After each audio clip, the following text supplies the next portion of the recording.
My name is Savannah and I'm 29 years old. From the outside, anyone would think I grew up in an ideal family in the suburbs of Charleston, South Carolina. A two-story white house with blue trim, a wide porch with a swing and a perfectly manicured lawn. My father, Charles Bennett, was a well-known architect in the city, and my mother, Linda, was the picture of grace at every PTA event. I also had an older brother, Brandon, for years my senior, praised by everyone around us as the perfect child. But the truth behind the closed doors of that house was far from beautiful. My father, tall and imposing, lived by the rule that emotions are weakness. Raised by a father who served in the military, he believed pain was nothing more than a challenge to overcome.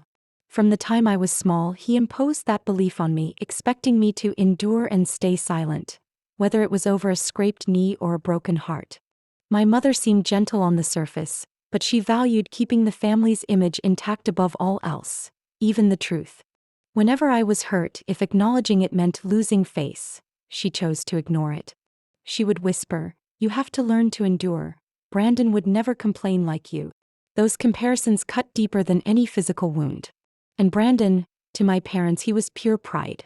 Tall, good at basketball, charming with adults, he never faced punishment no matter what he did wrong. I, on the other hand, only had to go against their wishes slightly to be labeled selfish or a troublemaker. Brandon knew exactly where he stood and used it like a power.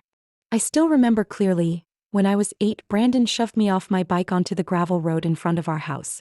My wrist swelled so badly I couldn't hold a pencil. But when I cried and told on him, he quickly claimed I fell on my own because I was clumsy. My father believed him instantly. On the way to the hospital, he coldly said, "You need to be more careful. Stop wasting money on careless mistakes." My mother's only concern was the hospital bill. When I was 12, Brandon locked me in the old shed behind the yard during a thunderstorm. I'd always been afraid of the dark and he knew it, treating it like a game. When I finally escaped and told my parents, they simply said, "Stop making things up." I was forced to apologize to Brandon for lying about him. At 17, Brandon destroyed the architectural model I had spent an entire month preparing for a scholarship competition. That night, I cried until I had nothing left. But when I told my parents, they casually replied, "If you'd prepared earlier and been more careful, no one could have ruined it." In that moment, I understood that in this house, Brandon's mistakes would always be excused, while my pain would always be dismissed. The gap between us didn't just hurt, it grew into a divide that couldn't be bridged. I learned to keep my distance from my own family, only going home when it was absolutely necessary. Every visit, I wore a mask of calm, knowing any display of emotion would be twisted and labeled as overreacting. Brandon continued to be praised, given expensive gifts, and invited to elegant parties with my parents. Even when I succeeded, received only half-hearted compliments, as if my achievements were barely worth noting. Sometimes I wondered, if I disappeared, would they even notice? I had thought that once I grew up, I could escape that cycle. But the truth is, the invisible scars they left have lingered with me to this very day. 2 weeks before Brandon's 33rd birthday, my mother called me on a drizzly evening. Her voice was sweet but carried the same familiar pressure. "Savannah, come home next weekend. Brandon's party will be special. Family and close friends will be there." I hesitated, searching for a reason to refuse. Since leaving Charleston, I'd only returned for truly necessary occasions. But she didn't wait for my answer, adding, "If you don't show up, people will say you're distant from your brother. Your father wants a nice family picture too." I knew I was just a decorative piece in their perfect family portrait. Reluctantly, I agreed, promising myself I'd only stay a few hours. That afternoon, I drove 2 hours back to the old house. The moment I walked in, I saw Brandon in the backyard, surrounded by friends. Most of them faces I remembered from high school, people who had fueled years of ridicule toward me. Brandon smirked. "Look who decided to show up, my little sister. Everyone, we have a special guest." Laughter erupted. I forced a polite smile. The party was set around a newly built pool deck, gleaming wood floors, tables stacked with food and drinks. Brandon, in a crisp white shirt with a beer in hand, moved from group to group, retelling funny memories that were actually old acts of bullying. "Remember when I swapped Savannah's toothpaste with mustard? She screamed like she'd seen a ghost." He laughed and his friends applauded. Or when she hid under the table for a week after thinking a fake snake was real? Another chimed in. Each joke was a knife to old wounds. My parents only smiled as if these were cherished family moments. When the clock passed 4 p.m., I decided to leave. I headed for the back door to grab my purse, but Brandon stepped in front of me. Leaving so soon? You haven't seen my newest trick. His eyes glinted with a mischief I knew too well. I turned away, taking the wooden deck path around the pool, the shortest way inside. A few steps in, I noticed something was wrong. The wood was slick, gleaming oddly in the light. My foot slipped slightly and Brandon called out from behind, "Careful, Savannah. The new deck's slippery." Too late. My right foot slid forward, my body flying backward. In a split second, my lower back and head slammed into the pool's concrete edge with a sharp crack. Pain shot down my spine then. Nothing. I tried moving my legs. No response. Panic surged. "Help. I can't move." I shouted, my voice raspy. Brandon looked down at me, surprise flickering in his eyes before his smirk returned. "Come on, sis. Don't ruin the party." A few friends snickered. My face burned with pain and humiliation. "I'm serious. I can't feel anything below my waist." I gasped. Brandon only shrugged, stepping back as if I'd spoiled his game. My mother walked over, frowning slightly. "Savannah, don't make a scene. This is your brother's day." I wanted to scream that every second without help could make things worse. But all I saw were cold faces and doubtful eyes. The music and laughter went on, while I lay motionless, feeling utterly abandoned in my own family. I tried to take a deep breath, but each inhale felt like a blade slicing into my back. My legs were completely empty, as if they'd vanished from my body. I looked around for a sympathetic face, but all I got in return was a level of indifference I could hardly believe. My father, Charles, stepped forward, frowning down at me lying motionless on the wooden deck. "Savannah, get up. You're worrying everyone for no reason." I fought to keep my voice steady, though it trembled. I can't feel my legs. I think my back." He waved a hand to cut me off. "This deck was just built. It's perfectly safe. Don't make a scene at your brother's party." The nearby guests stayed silent. Some turned their faces away, others pretended to busy themselves with food and drinks. I felt invisible, the music and laughter from across the pool in sharp contrast to the panic rising in my chest. My mother, Linda, appeared beside me, kneeling down. But instead of showing concern, she leaned close to my ear and hissed, "Are you really going to ruin this party? Brandon invited so many people and now everyone's looking at you." Tears welled up, burning with both pain and fury. I wanted to scream that this wasn't an act, but the dizziness was choking my voice. Brandon stood a few feet away, arms crossed, smirking like he was watching a bad play. Just when I thought I'd be completely ignored, a firm female voice rang out, "Everyone step back, I'm a nurse." The crowd shifted aside, making way for a woman in her early 30s, wearing a floral dress and a small name badge, Madeline Cooper, RN. She knelt beside me, her hands moving quickly to check my pulse and breathing. "Savannah, I'm Madeline, an ER nurse at Roper St. Francis Hospital. Can you hear me clearly?" I gave a slight nod, tears wetting my temple. I can't feel anything from the waist down." Madeline's face tightened briefly, but her voice stayed calm. "All right, don't move. I'm going to check sensation in your legs." She touched my thigh, calf, foot. Nothing. "She has signs of a spinal cord injury. Someone call 911 now." Madeline called out. My mother immediately cut in. "That's not necessary. She's just in shock, let me help her up." Madeline looked up sharply, her eyes like blades. "Do not touch her. If she's moved the wrong way, she could be permanently paralyzed." Silence fell. One guest quietly pulled out their phone to call for help.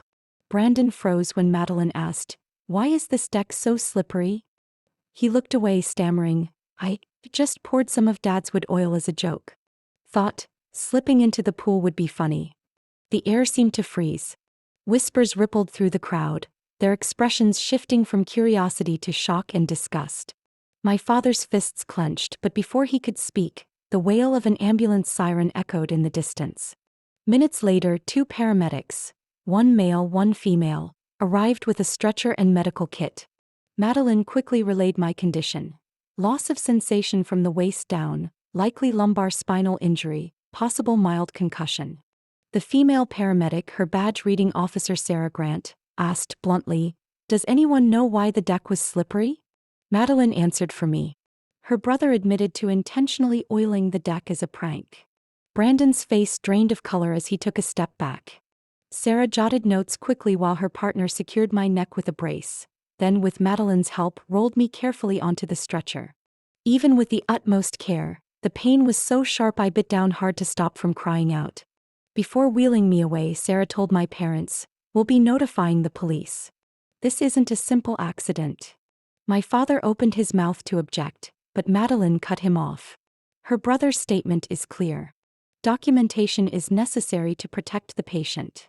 The siren wailed again as the rear doors slammed shut. Lying on the stretcher, I looked through the back window and saw Brandon standing frozen, my mother clutching my father's arm, while guests pulled out their phones, whispering to each other. For the first time in my life, I saw real fear in their eyes. I woke up under the cold glare of white lights, the steady beeping of a monitor in my ear. My neck was stiff from the brace, my back aching as if it were clamped in steel. A young nurse leaned over gently. "Savannah, can you hear me?" I gave a slight nod, my voice hoarse. "Where am I?" "MUSC Hospital in Charleston. You underwent emergency surgery for a spinal injury."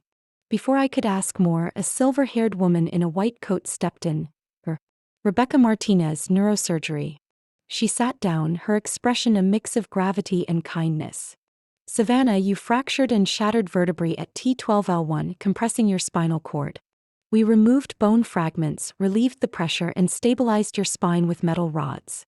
However," she paused, "this is an incomplete spinal cord injury. Your recovery depends on many factors." My hand gripped the sheet. "I won't walk again."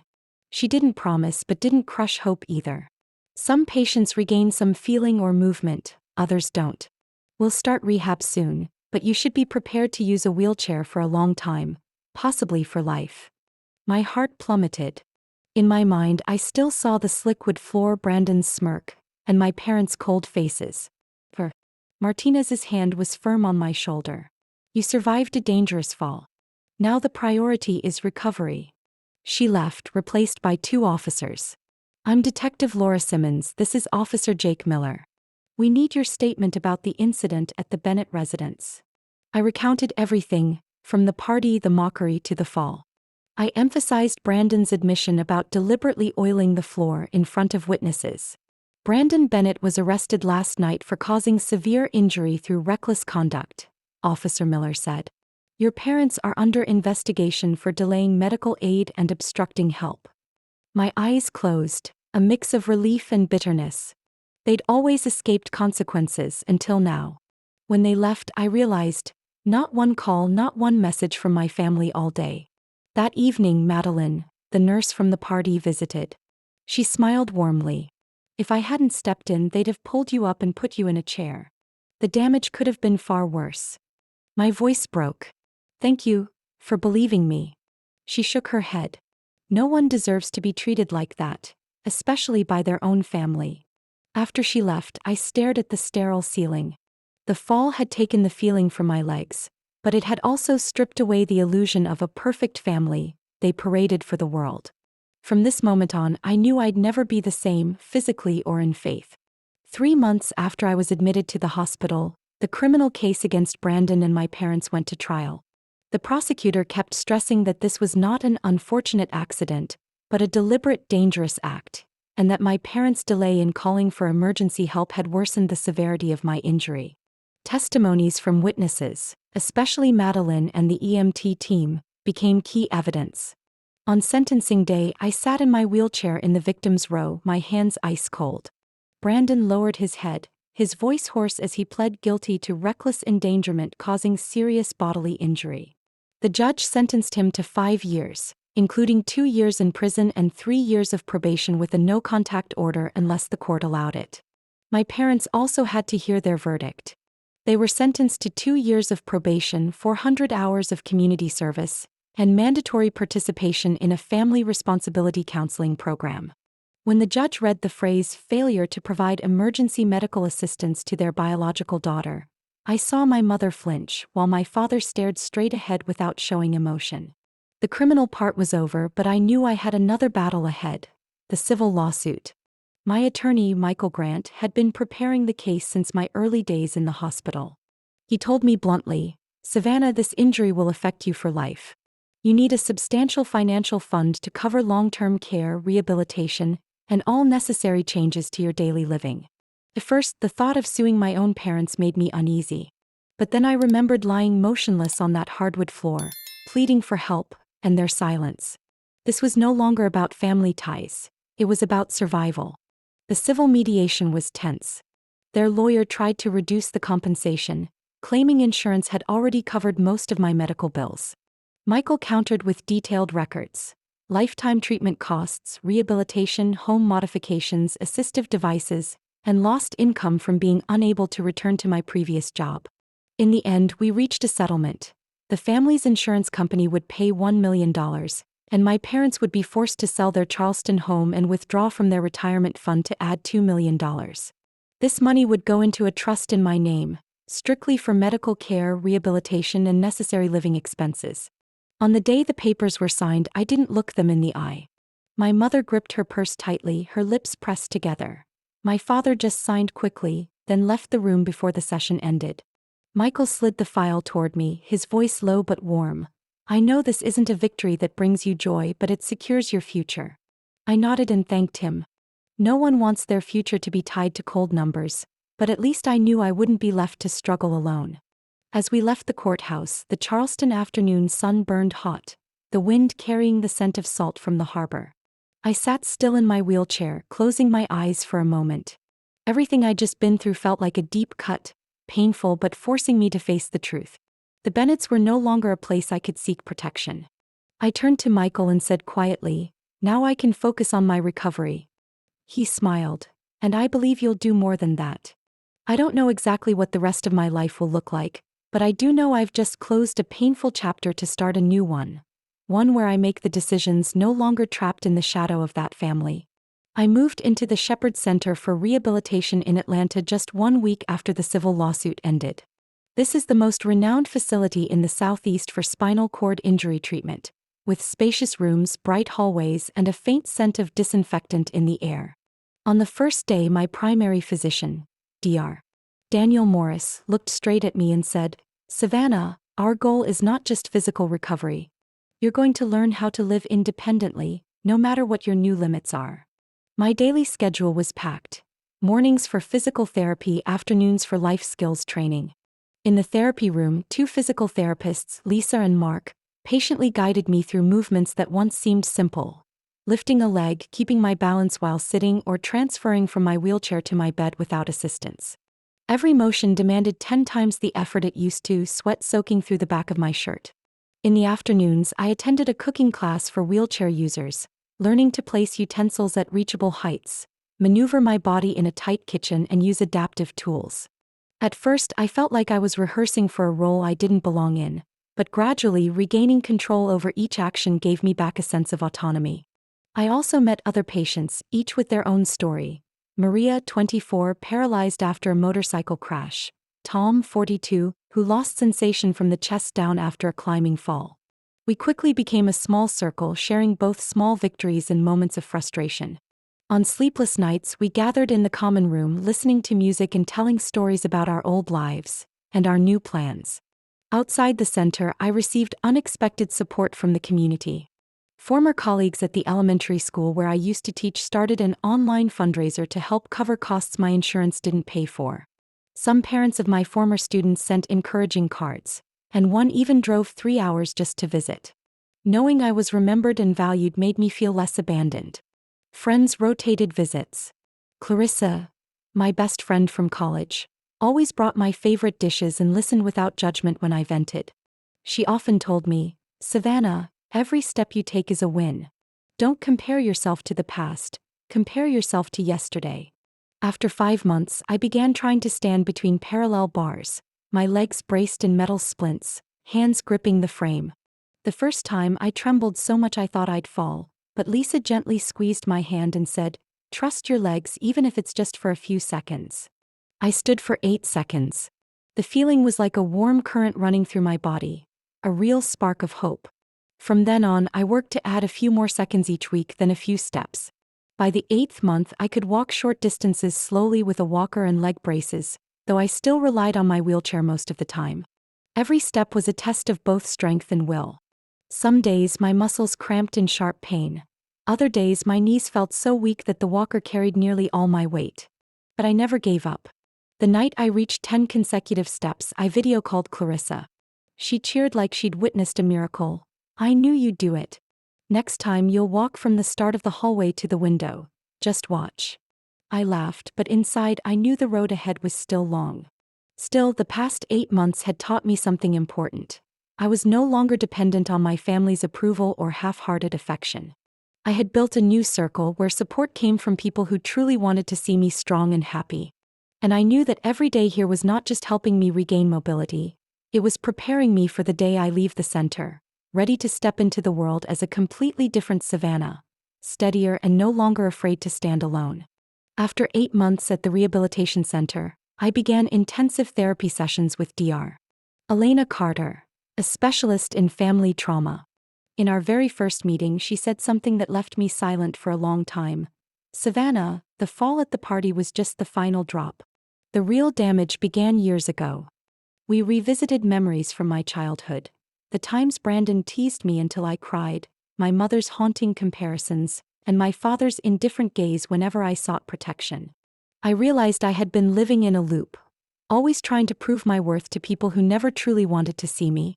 The fall didn't just break my spine. It forced me to face the truth that my life had been eroded by my family's coldness and favoritism. Therapy wasn't easy. Some days I left the room with red, swollen eyes, my hands trembling from recalling the feeling of being abandoned. But gradually, I learned to separate myself from their definition of me. I was no longer the troublemaker my parents had labeled. I was someone rebuilding my life from the wreckage. In the 12th month after my injury, I received an envelope from the South Carolina State Prison. The handwriting on the outside was so familiar I paused for minutes before opening it. It was from Brandon. He wrote that time in prison had forced him to face himself, to see how the harmless jokes he once made were actually deeply cruel. He apologized not just for the fall, but for an entire childhood where he had made me a target. At the end, he didn't beg for forgiveness, only said he understood if I chose not to respond. I read the letter over and over through the night.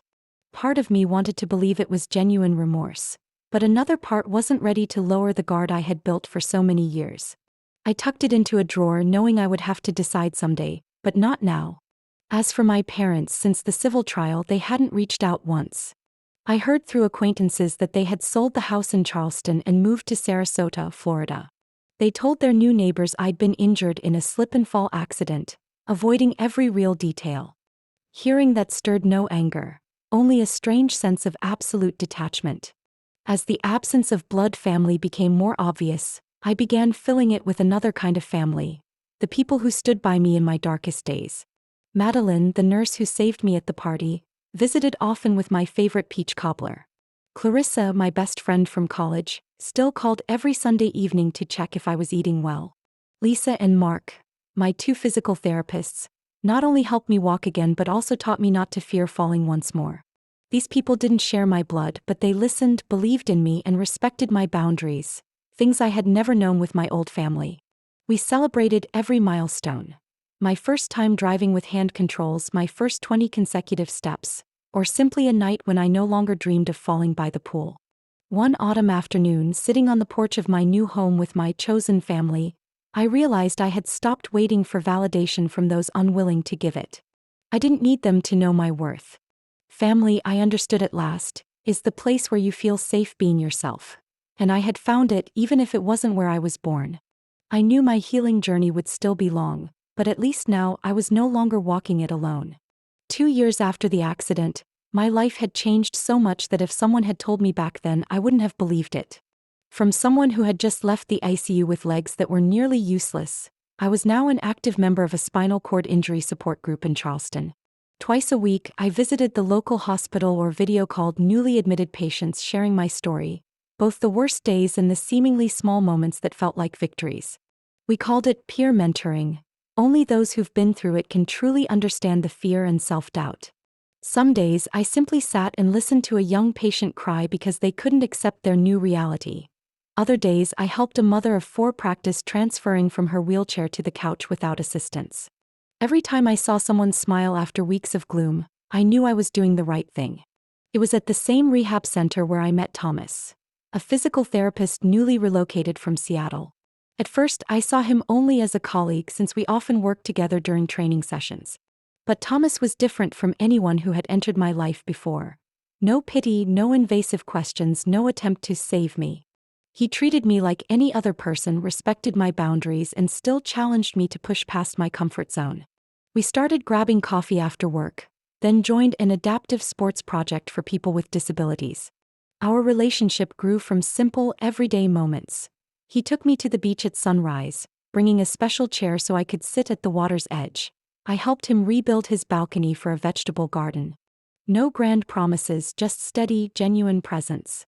Alongside volunteering, I pursued a master's degree in educational psychology at the University of South Carolina. Courses on trauma psychology made me reflect, not just as a survivor but as living proof that recovery is possible. My thesis focused on helping teachers recognize and support children facing family trauma, so they wouldn't have to grow up in silence like I did. When I held my diploma, I thought back to those early days sweating over the parallel bars, convinced I'd never be able to do anything again. Ironically, that darkest moment had led me to a new career: training teachers to support traumatized children, partnering with public schools across the state. Now, I work from my home office, occasionally visiting schools for workshops. The wheelchair is still part of my life, but I can walk short distances with braces and crutches. This independence didn't come from miracles. It came from thousands of hours of training, and countless moments when I wanted to give up but didn't. I've learned my worth isn't defined by the approval of a toxic family. I'm no longer Savannah, the daughter who constantly tried to please her parents and brother. I'm someone who sets my own standards. Healing isn't a straight line. Some days I'm strong, some days I still cry over old memories. But the point is, I keep moving forward. One summer afternoon, sitting on the balcony with Thomas, watching the sunset turn the ocean gold, I realized I was at peace. Not because every wound had healed, but because I accepted they were part of me. And to me, that was the greatest victory of all. Savannah's story shows how inner strength can carry someone through losses that once seemed beyond repair. From a survivor of emotional abuse and a devastating accident, she turned her pain into a drive to help others, built a new career, and found her true family.